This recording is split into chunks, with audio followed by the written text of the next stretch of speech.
Hi అందరికీ. మీరెప్పుడైనా many people in villages are illiterate లేదా he remained illiterate all his life అనే మాటలు విన్నారా? ఈ ఇల్లిటరేట్ అనే ఇంగ్లీష్ పదం అర్థం తెలుగులో ఏంటో, ఎలా వాడాలో ఈ వీడియోలో మనం తెలుసుకుందాం. Let's begin. దీనికి డెఫినేషన్ ఏంటంటే, a person who cannot read or write అని. అంటే నిరక్షరాస్యుడు లేదా చదవడం రాయడం తెలియనివాడు అని. అంటే చదవడం రాయడం లేదా పూర్తి విద్య లేని వ్యక్తినే ఇల్లిటరేట్ అనే వర్డ్తో చెప్పొచ్చు.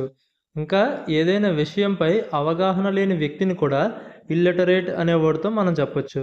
దీనికి మనం ఎగ్జాంపుల్ చూస్తే, he is illiterate and cannot read the news paper. అంటే అతను నిరక్షరాస్యుడు, వార్తాపత్రిక చదవలేడు అని అర్థం.